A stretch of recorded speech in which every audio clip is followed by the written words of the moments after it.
28 मई साल 2024 मुंबई के पास डाला सुपारा की एक पहाड़ी तलहटी में पुलिस को एक महिला की लाश मिलती है। चेहरे पर खौफ, गले पर गहरे जख्म और बगल में पड़ा था खून से सना एक चाकू। लेकिन इस वारदात की सबसे डरावनी बात यह थी कि कत्ल से पहले यहां शारीरिक संबंध बनाए गए थे, वो भी प्यार में। और फिर उसी प्यार की कब्र यहां पर खोद दी गई थी।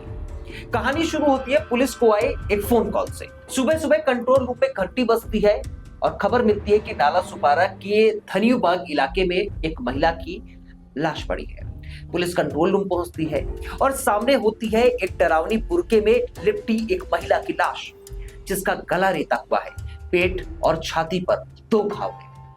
शरीर पूरा सूज चुका था, यानी मौत रात को ही हो चुकी थी। वहीं लाश के पास से 3 चीजें मिली। एक डीले स्प्रे जो सेक्स के दौरान समय बढ़ाने के लिए यूज होता है। दूसरा, इस्तेमाल किए गए 3 कॉन्डोम, यानी हत्या से पहले शारीरिक संबंध भी बनाए गए थे। और खून से सना एक चाकू, यानी शारीरिक संबंध के बाद हत्या कर दी गई, वो भी इसी चाकू से। पुलिस को शक हुआ ये मर्डर कहीं और हुआ है। यहाँ सिर्फ लाश को ठिकाने लगाया गया है, यानी लाश को सिर्फ यहाँ पर डंप किया गया है। ना कोई आईडी, ना कोई फोन, ना कोई नाम। पुलिस ने बुर्के को देखकर सोचा ये महिला शायद मुस्लिम होगी। और फिर शुरू होती है यहाँ से एक अनोखी जांच। पुलिस इलाके की वोटर लिस्ट मंगाती है। पुलिस घरों को चिन्हित कर पूछताछ करती है। इसी बीच एक टीम सबूतों के पीछे भी लग जाती है। मौकाई वारदात से जो डीले स्प्रे मिला था, उस पर जो बैच नंबर था, उसे लेकर टीम मेडिकल स्टोर को खोजने के लिए निकल पड़ती है। कई दुकानों की खाक छानने के बाद एक दुकानदार कहता है, हाँ साहब, एक लड़का तो आया था, यहीं से स्प्रे और कंडोम लेकर गया था। अब जरा सोच कर देखिए कि पुलिस ने एक ब्लाइंड मर्डर से शुरू करके पुलिस कहां तक आकर पहुंची है। अब पुलिस के पास एक गवाह भी था, सबूत भी था। अब आगे इसके जो होता है वो आपको हैरान कर देगा। आरोपी कौन था, आप जान करके परेशान हो जाएंगे कि आखिर ऐसा भी कोई कर सकता है। फिर पुलिस मेडिकल स्टोर पर लगे सीसीटीवी फुटेज को चेक करती है तो सामने एक चेहरा आता है, एक संदिग्ध। इधर पुलिस की दूसरी टीम एक मुस्लिम मोहल्ले में पूछताछ कर रही थी। एक घर में 2 बच्चे बिलखते हुए मिले।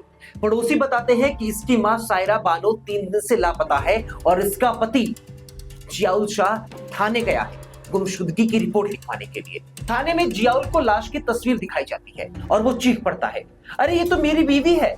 अब पुलिस उसे दिखाती है सीसीटीवी वाली वो तस्वीर, तो जियाउल उसे भी पहचान लेता है, अरे ये तो मेरा भतीजा है, नजाबुद्दीन मोहम्मद शामी। लड़के की उम्र महज 21 साल, रहने वाला दिल्ली का, जो पहले इसी मोहल्ले में रहता था, अब दिल्ली की एक बेकरी में काम करता है। अब सवाल यह है कि दिल्ली से आकर यह कांड कोई कैसे कर सकता है।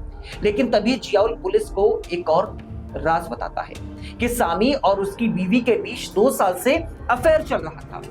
पुलिस की टीम ये जानने के बाद दिल्ली रवाना होती है।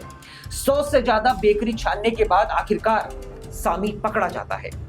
उसे मुंबई की पुलिस मुंबई लाती है, पूछताछ होती है तो सामी जो राज उगलता है वो हैरान कर देता है। सामी कहता है कि हाँ, सायरा मेरी चाची है, लेकिन उससे मेरा रिश्ता 2 साल से ज्यादा का था। शादी के बाद मैं उससे पीछा छुड़ाना चाहता था, लेकिन वो मेरे पीछे ही पड़ी थी। झगड़े बढ़ने लगे थे। फिर एक दिन मैंने उसे मिलने के लिए सुनसान जगह पर बुलाया, मेडिकल स्टोर से डीले स्प्रे और कंडोम लिया और फिर उससे आखिरी बार संबंध बनाए।